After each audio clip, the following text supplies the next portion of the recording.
guys, Noah here. Sorry I didn't post last week. I was busy with finals and I still am, and I was a little bit sick, so I wasn't really up to filming a video, but I am now, and some of my tanks have been neglected a bit. There's a lot of algae on some of them. Not that I haven't like fed them or anything like that, just haven't been doing maintenance and proper trimming and care on them like that. Water changes are automatic, so I don't have to worry about that. But there is a lot of algae. So let me show you the 125 gallon. As you can see, the Ludwiga, I just trimmed because it was out shading itself. It has grown a lot, and that's why these trimmings are like this. They will reorient themselves within a couple days. The Rotala, as you can see back there, and the mermaid weed have both converted to submerged growth, which is good. I have been adding fertilizers to help minimize algae. I did get the 3 angels to do well in here, and I might move them into the discus tank. Not sure what I'm doing with the discus tank yet. I'll go over that. The blood parrot Happy is actually the tank boss in here, not the green terror, which I would have thought of would have happened. But she or he is doesn't let anybody mess with them and kind of just does what she wants or he wants. The conches have been getting stress ick, which I have been treating, and no other fish have had this issue, so I've added more rocks in so that maybe they feel a bit more secure. They do come out during feeding, but I think because they don't have the tiger barbs to school with, they got a little bit more skittish, and the water changes weren't in tune. And I don't think water changes are always good if they're not necessary, because it can stress fish out. Even though the water quality was correct and things like that, and there was no chlorine, other stuff like that. I am going to add Nerite snails to like all the tanks because the clown loaches don't seem to be bothering this one, so I'm hoping I can add more to get rid of the green spot algae. Now in the 75, I do have a red devil cichlid, which will be going into the 125 probably. He hasn't been too aggressive. See if we can get a focus on him. Beautiful male. And then my male OB peacock is in here as well, along with the tiger barbs. Now, the tiger barbs have been breeding in here. I have seen eggs, and every time the water change system, every time I was trying to get it in tune, they would breed. I haven't done anything special. I've never bred tiger barbs before, and it was pretty cool to see the eggs drop. But of course, since I didn't have any cover in there, the eggs were being eaten by other tiger barbs right away.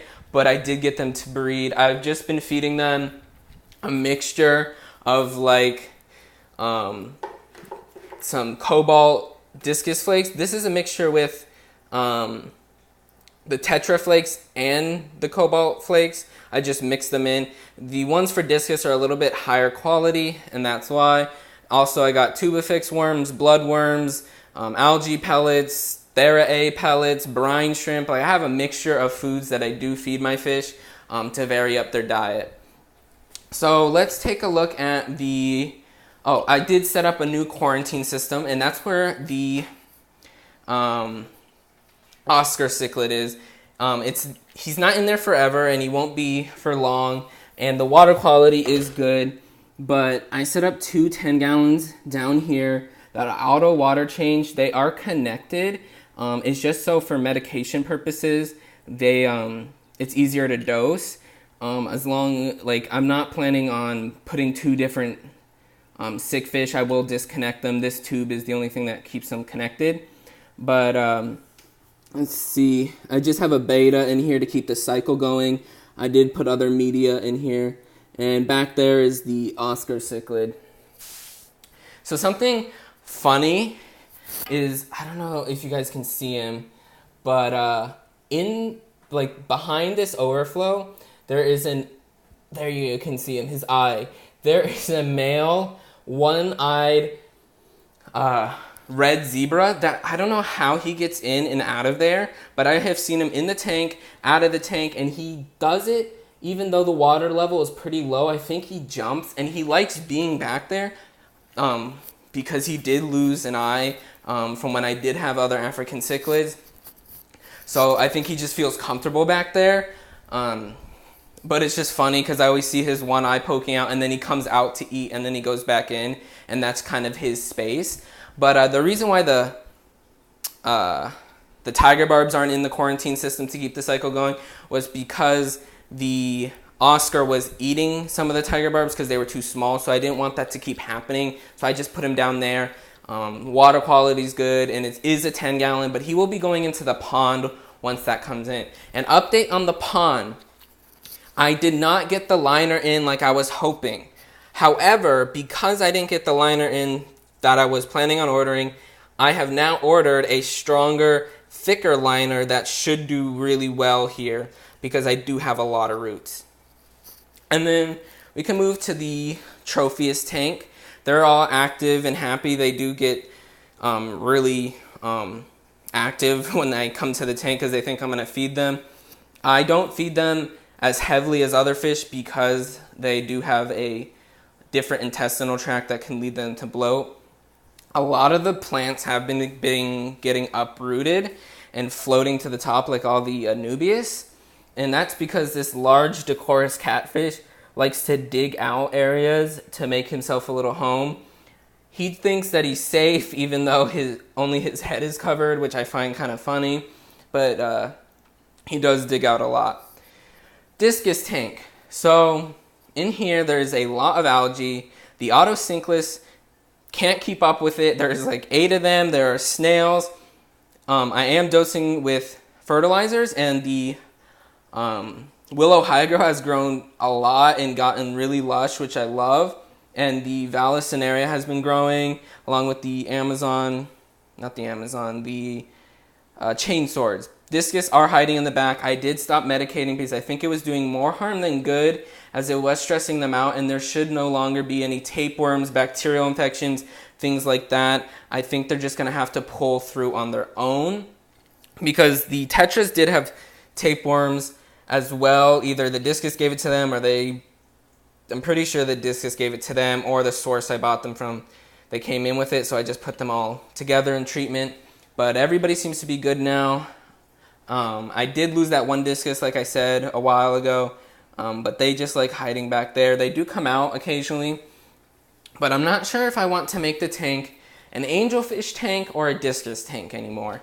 I do like Discus, and it's not that I can't keep them. It's just that they're a lot of work, and I have been busy, and I'm still fine-tuning this water change system, and I want to switch out the filtration on here once this tank is cleared of any infections and things like that, and put it on the African cichlid tank that I'm going to make because it's stronger, and put a sponge filter on this tank for slower flow, and I think it'll just be better on this tank. But I really like angelfish, and I have always liked them. I used to have them when I was younger, and then I would give them away, and then I would get them again, and I love breeding them, and that's why I got the platinums, because I've never been able to keep them. And those platinums were really hard to get to do well here because they're just a really fragile fish. And so are Discus, but they're not as active as angelfish. Angelfish are a lot more fun. They're more active. They're more outgoing. I like their fins a lot better. I think Discus are beautiful, but they're a lot of work because the tank has to stay at a constant like 84 to 86, and here, like, we don't heat our house, so the heater is constantly going on, and then when the water changes happen, it has to constantly heat that water up, while the rest of the tanks are okay with 78, 76 degree water. The Discus tank, it's a big shock. It does happen like within an hour time, but I don't know, still thinking about it. But let's move on to the fry grout tank, which I'm going to continue line breeding. As you can see, there's a lot of algae. I did make this Java moss tree. There are endlers in here that I just kind of like what would you call it, like impulse bought, but they do chase the cichlids away. The cichlids have no problem with them, and they don't have a problem with either one. Until I see like a real issue, I won't move either one because I am growing out the OBs to mate with the male I have and keep that line going and keep getting more red coloration out. So they've been doing well, and I've added another sponge filter because this tank keeps having mini nitrite spikes, which I think it's like going through mini cycles because they're growing so fast and because I have to feed them a bit more. So, and I'm doing water changes. I don't know why it's happening. I've never really had a tank do this where it's constantly going through a little cycle. So I'm trying to like feed as less as I can, but change as much water while keeping the fish, you know, healthy, of course. Then down here, the guppy tank, which is growing like crazy. There are probably 50 to 100 guppies in here. There is a lot of algae, and I'm going to add nearite snails to this as well. The water sprite has grown like crazy. In here alone, there are so many babies that come out when it's feeding time. I did just feed them, so they've all kind of went back to hiding. But I'm very excited. As you can see, this is a fry that grew up, still, you know, getting all the colors. This female is old. That's why her spine is kind of bent. And there are a lot of snails in here. They kind of coat the bottom. That's just a clip that the camera won't focus on that was holding some tubing.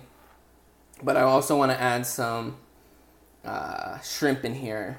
But as you can see, there's just like a lot of babies, and they come out of everywhere. Like sometimes I don't think there's a lot, and then all of a sudden they come out. So I did lose one of my koi, unfortunately, because he jumped out of the tank. The other one is doing fine, and it was right after I took the lids off the tank.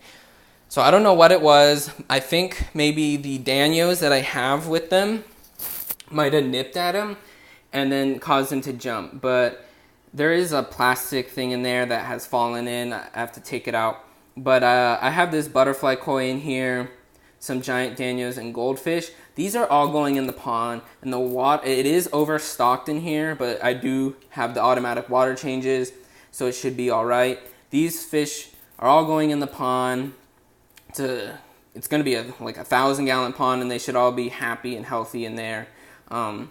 They eat like crazy. As you can see, the water is pretty like messy because they're constantly sand sifting the bottom and stirring up a lot of the gunk. As you can see, the koi doing it and the goldfish. So that white goldfish is named Moby. I got him from somebody that could no longer take care of him, along with the goldfish in the back there named Cheeto. And then this little guy is named Puff. But yeah, they've just been growing up like crazy until I can get the pond set up. So a lot of stuff has been happening. I've been really busy. The fish are still doing well. I did lose a couple fish here and there due to bringing in new fish, and as you guys saw in the last video, I talked about that a little bit. It's just better to buy fish from a better source that are healthier than getting a good deal on them.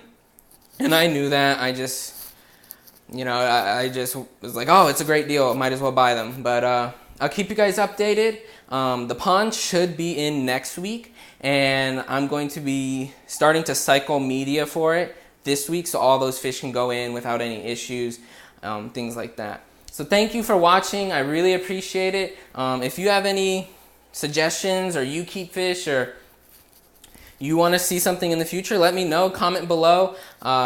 Subscribe. I'd love to hear your feedback, and I'm new to this YouTube thing, but I hope that you learned something or you enjoyed the video. So thank you for watching, and have a great day, and keep smiling.